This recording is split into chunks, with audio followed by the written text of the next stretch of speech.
November 14th, 1944, Northern Apennines, Italy. You crouch in the ruins of a stone farmhouse as mortar rounds shake dusk from the ceiling beams. There was one rule every infantry officer drilled into his men from basic training forward. When your weapon fails, you abandon it. Dead weight kills you. A jammed rifle, a cracked receiver, a warped barrel. These are not puzzles to solve under fire. They are corpses waiting to drag you down. You leave them behind. You move light, you move fast, and you stay alive. The logic was unbreakable.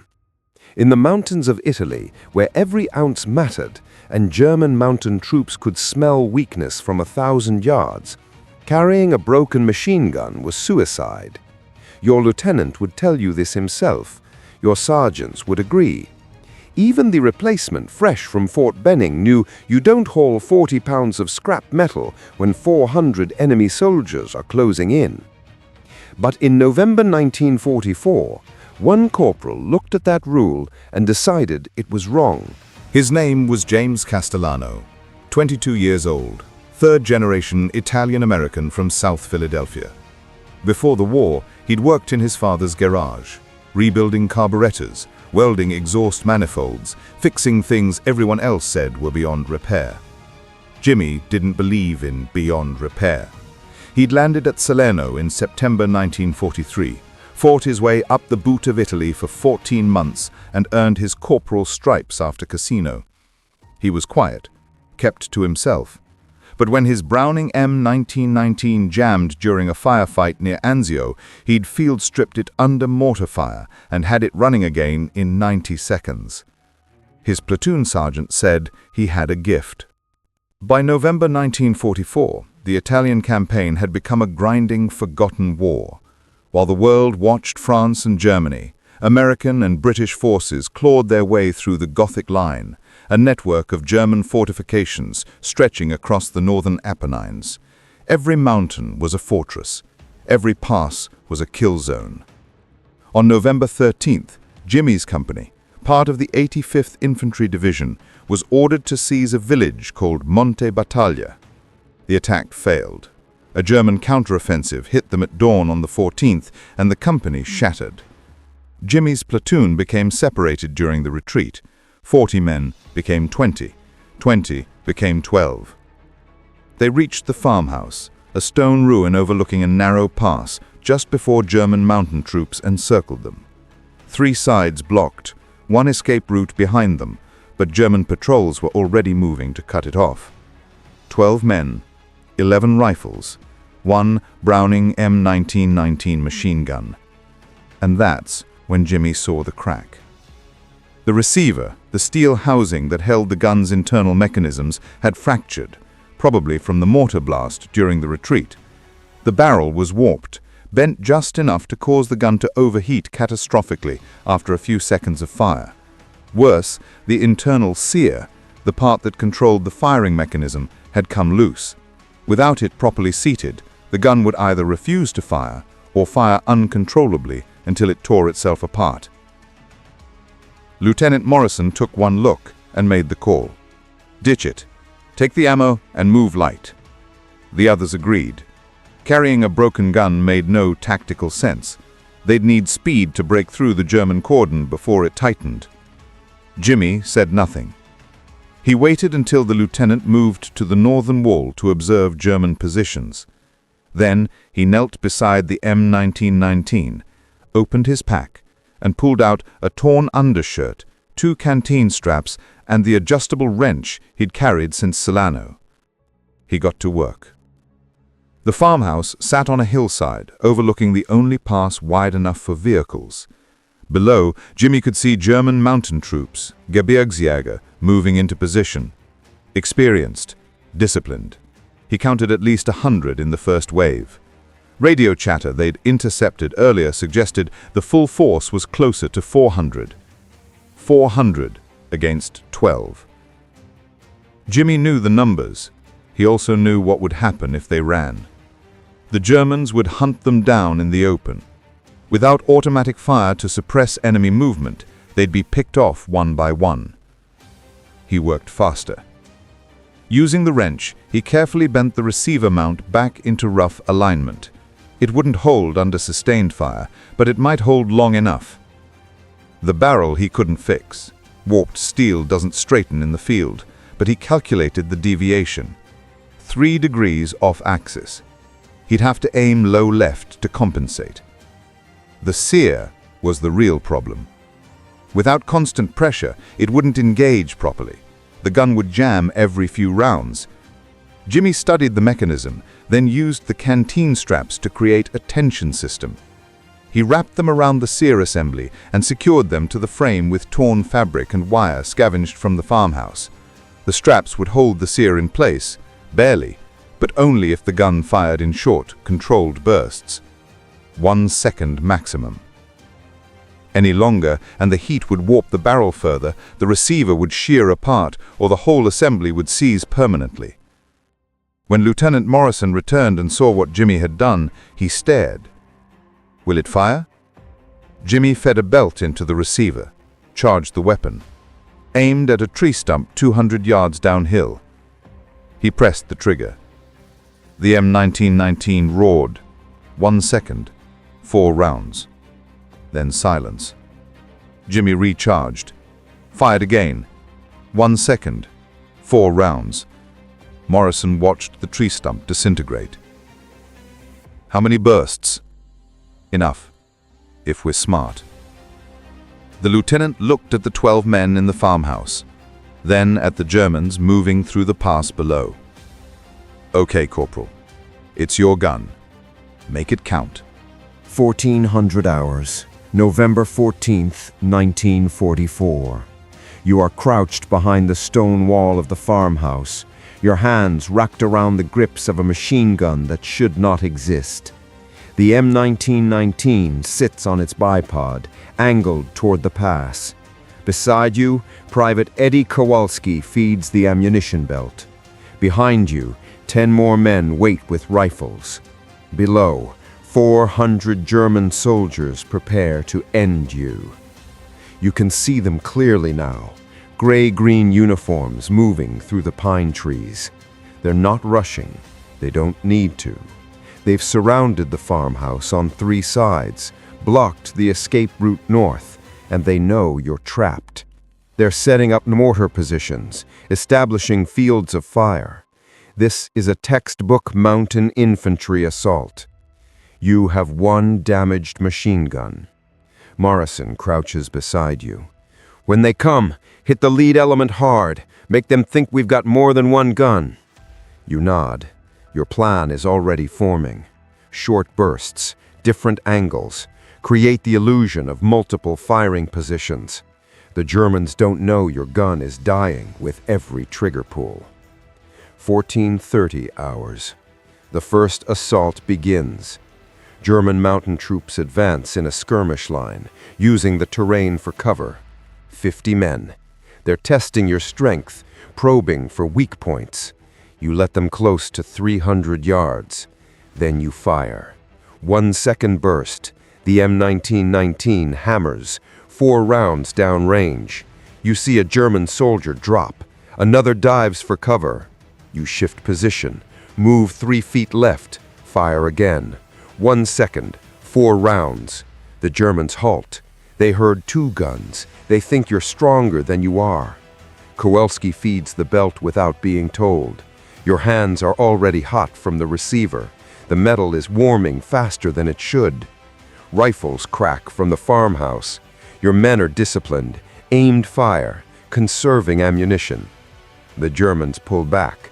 First probe repelled. Morrison grins. They think we're a full platoon. You say nothing. You're already calculating. 12 bursts fired. The receiver is holding, barely. The barrel is warm enough that you can see heat shimmer above it. 1500 hours. The second assault. This time they send 100 men, split into 2 groups, 1 attacking from the west, 1 from the south. They've learned. They're trying to divide your fire. You fire west, 1 second. Shift, fire south, 1 second. Back to west, 1 second. Kowalski is sweating now. The belt feeds are getting harder. The heat from the gun is affecting the ammunition. Slow down, he whispers. Can't, you reply. You fire again. The Germans push closer. 200 yards now. You can see their faces. Young men, old men, mountain troops who fought in Norway, in the Caucasus, in the Alps. They're not surrendering this pass. Neither are you. Your riflemen pour fire into the assault. The Germans take casualties but keep coming. They have the numbers. They know it. You shift the gun again. Fire. 1 second. The receiver cracks. You hear it. A sharp metal snap. Your heart stops. You check the mechanism. The crack has widened. The canteen strap is fraying. The wrench you used to bend the mount is vibrating loose. Jimmy! Kowalski's voice is tight. Still works, you lie. You fire again. The M1919 holds. One more burst. The Germans pull back. Second assault repelled. 1,600 hours. 2 hours in. Morrison crawls over. We're down to 30 rounds per man. How's the gun? You look at the M1919. The receiver is glowing. The barrel is warped so badly now that your rounds are keyholing, tumbling through the air instead of flying straight. The sear mechanism is held together by fabric and prayer. Good enough, you say. Morrison knows you're lying. He also knows the gun is the only thing keeping 400 Germans at bay. Third wave incoming, someone shouts. This time they send 200 men. 1630 hours. The farmhouse is hell now. Bullets crack through windows. Mortar rounds explode in the yard. The Germans have brought up machine guns of their own, real ones, functional ones, and they're pouring fire into your position. You fire back. 1 second. Shift. 1 second. The M1919 is screaming. The receiver is so hot you can smell burning metal. Your hands are blistered from gripping the weapon. Kowalski's fingers are bleeding from feeding the belt. You fire again. A German machine gun team sets up 200 yards out. You see them. They're preparing to suppress your position while infantry advances. You have one chance. You aim, compensate for the barrel warp, lead the target slightly. 1 second burst, 4 rounds, 3 hit. The German machine gun goes silent. Your gun jams. You freeze. The belt is stuck. The receiver won't cycle. The sear has finally given up. Kowalski stares at you. Jimmy! You don't think. You reach into the receiver, the metal so hot it burns your palm, and manually reset the sear. You use the wrench to pry the belt free. You retension the canteen strap with your teeth. 15 seconds. The Germans are advancing. You charge the weapon, feed the belt, aim, pray. You pull the trigger. The M1919 fires. 1 second. 4 rounds. The advancing Germans dive for cover. You've bought another minute. 1,700 hours. 3 hours in. Half your ammunition is gone. The farmhouse walls are pocked with bullet strikes. 1 man is dead. 2 are wounded. The Germans pulled back again. You've repelled 3 major assaults. Morrison is on the radio, calling for artillery, for air support, for anything. Nothing is available. The entire Gothic line is collapsing. You're on your own. You check the gun. The receiver crack has spread completely. The barrel is glowing cherry red. The sear mechanism is hanging by threads. If you fire again, the gun might explode. If you don't fire, the Germans will overrun you in the next assault. You look at Kowalski. He's barely 20. Kid from Ohio. Joined up after Pearl Harbor. One more time? He asks. Yeah, you say. One more time. 1730 hours. The 4th assault begins. 300 Germans this time. They've committed everything. Officers are screaming orders. Machine guns provide covering fire. Mortar rounds walk toward the farmhouse. You aim the M1919. The weapon is vibrating in your hands. The heat is unbearable. You fire. 1 second. Shift. Fire. 1 second. The Germans keep coming. Shift. Fire. The gun jams. You clear it. Fire again. Shift. fire. Your vision is narrowing. Your hands are numb. You can't feel the trigger anymore. You're operating on muscle memory and rage. The Germans reach 100 yards. You fire. 50 yards. You fire. They're at the farmhouse walls. You fire. And then, impossibly, they break. The assault collapses. The Germans pull back, not retreating, not running, just stopping. Through the smoke and dust, you see a German officer with binoculars. He's studying the farmhouse, counting muzzle flashes, trying to understand how 12 men are holding off his entire battalion. He can't, because 12 men shouldn't be able to, but you are. 1900 hours, 5 hours in, the sun is setting, the temperature is dropping, your ammunition is nearly gone. The Germans have pulled back to regroup. They're not leaving, they're planning a night assault. You have maybe 20 belts left, 200 rounds. Morrison gathers everyone. Relief is coming. ETA 2100 hours. We need to hold 2 more hours. 2 hours. You look at the M1919. The receiver is cracked completely through now. You can see daylight through the fracture. The barrel is warped beyond recognition. The sear mechanism is held together by sheer willpower. Can you do it? Morrison asks. You don't know. The gun has fired over 300 bursts in 5 hours. By every engineering standard, it should have failed at burst number 50, but it hasn't. You nod. Yeah, I can do it. 20-30 hours, 6 hours in. The final assault begins in darkness. The Germans have waited for nightfall. They're using the cover of darkness to close the distance. You can't see them. You can only hear them. Boots on stone, equipment rattling, whispered commands. You fire blind, aiming at sounds, at shadows. 1 second, shift, fire. 1 second. The M1919 is molten now. The receiver is glowing bright enough to illuminate your face. Your hands are destroyed. 3rd-degree burns across both palms. You keep firing. The Germans are everywhere. In the yard, at the walls. Grenades explode. Rifle fire cracks in all directions. You fire, shift, fire. The gun seizes, completely jammed. The belt won't feed. The bolt won't move. You reach into the receiver, your hands so numb you can't feel the heat anymore, and manually cycle the action. You tear the jammed belt free, feed a new one. You fire. 3 rounds. The gun stops. You clear it again. Fire. 2 rounds. Clear it. Fire. 1 round. And then you hear it. Over the gunfire, over the shouting, over everything. Engines. American engines.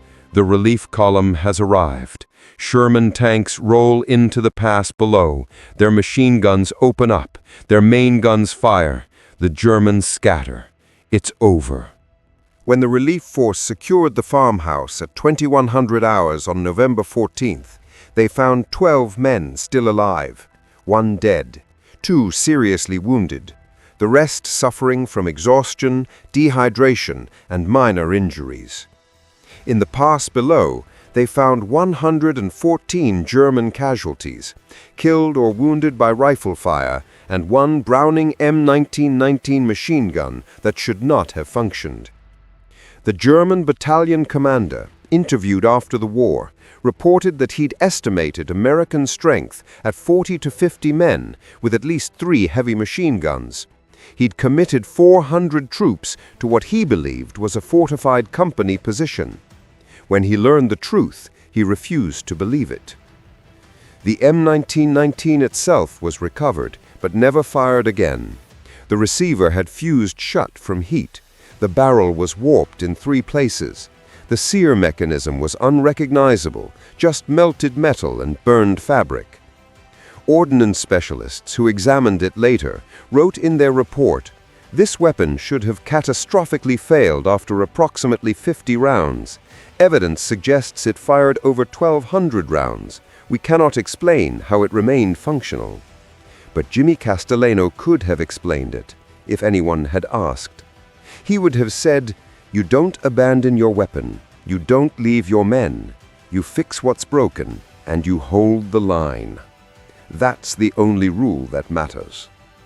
Corporal James Castellano survived the war. He received the Silver Star for his actions on November 14th, though the citation was brief and the ceremony quiet. The Italian campaign was already fading from memory. He returned to Philadelphia in 1945, reopened his father's garage, never spoke much about the war. But there's a photograph, taken by a combat photographer on November 15th, the morning after. It shows Jimmy sitting against the farmhouse wall, his hands wrapped in bandages, the destroyed M1919 beside him. He's not looking at the camera. He's looking at the gun. For 30 years, that photograph sat in an archive, forgotten.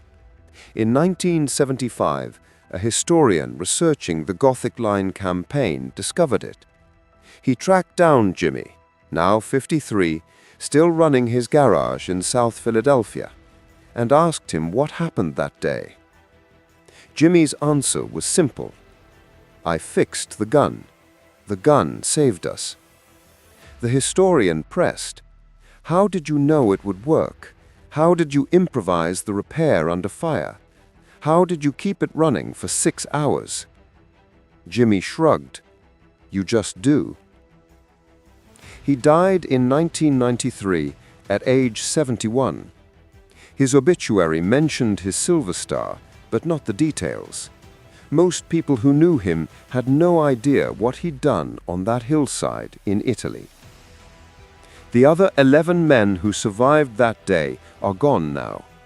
The last one, Private Eddie Kowalski, passed away in 2008. Before he died, he gave an interview to a Veterans History Project. The interviewer asked him, "What do you remember most about the war?" Kowalski answered, "Jimmy Castellano, and the sound of that machine gun, 1 second at a time, for 6 hours. I can still hear it." The ruins of the farmhouse still exist. It's called Casa Castellano now, though Jimmy never knew that. Italian locals renamed it after reading about the battle. Sometimes hikers find spent shell casings in the pass below. 114 German casualties, 12 American survivors, 1 broken machine gun that refused to quit. The M1919 itself was supposed to be displayed at the Army Ordnance Museum, but was lost during a transfer in the 1950s. No one knows where it is now. Probably melted down for scrap. Just another piece of forgotten war material. But Jimmy Castellano's improvised repair, the canteen straps, the torn fabric, the bent wrench, became a case study at Army Ordnance schools for decades, not because it was elegant engineering, but because it worked when nothing else would. Because sometimes the most important thing isn't the weapon, it's the man who refuses to let it fail. If this story moved you, please hit the like button. It tells the algorithm this piece of history should not be forgotten. We're dedicated to uncovering the hidden human stories of World War II. If you'd like to join us, subscribe and turn on notifications. And tell us in the comments where you're watching from and whether your family has its own stories from the war. Thank you for helping ensure that James Castellano and the 12 men of that forgotten farmhouse are not lost to time.